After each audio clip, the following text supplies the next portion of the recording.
Britain के इस bank ने अपने एनालिसिस में बिटकॉइन की तुलना गोल्ड से की है।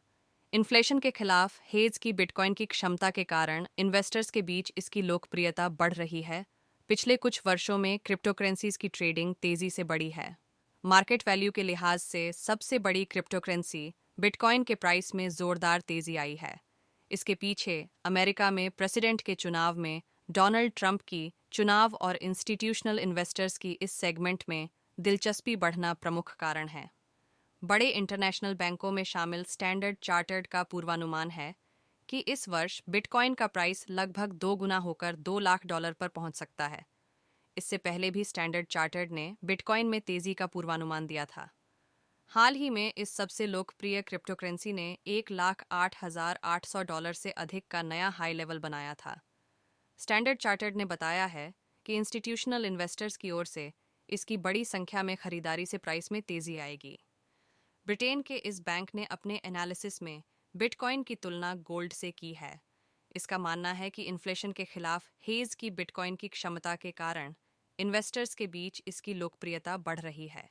Spot bitcoin exchange traded fund (ETFs) में इंस्टीट्यूशनल इन्वेस्टर्स ने काफ़ी फंड लगाया है। अमेरिका में कुछ पेंशन फंड्स भी बिटकॉइन में इन्वेस्टमेंट कर रहे हैं।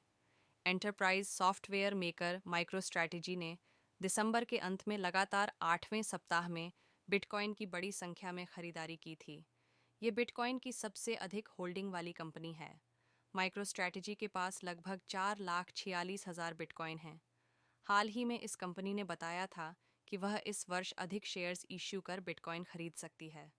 पिछले वर्ष बिटकॉइन का प्राइस 130% से अधिक बढ़ा था। हालांकि माइक्रोस्ट्रैटेजी के शेयर्स की बिक्री कर बिटकॉइन खरीदने की स्ट्रैटेजी पर सवाल भी उठ रहे हैं। अमेरिका में प्रेसिडेंट के चुनाव के लिए प्रचार के दौरान डोनाल्ड ट्रंप ने बिटकॉइन का रिजर्व बनाने का संकेत दिया था। हालांकि फेडरल रिजर्व का कहना है कि उसका बिटकॉइन का बड़ा स्टॉक बनाने की नई सरकार की योजना में शामिल होने का इरादा नहीं है। बिटकॉइन का इस्तेमाल रूस की कंपनियां विदेश से कारोबार में कर रही हैं। रूस ने कानून में बदलाव कर पश्चिमी देशों की पाबंदियों से निपटने के लिए क्रिप्टोकरेंसीज के इस्तेमाल की अनुमति दी थी।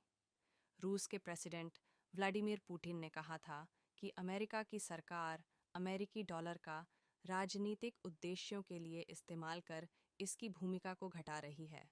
इस वजह से बहुत से देशों को अन्य एसेट्स का रुख करना पड़ रहा है।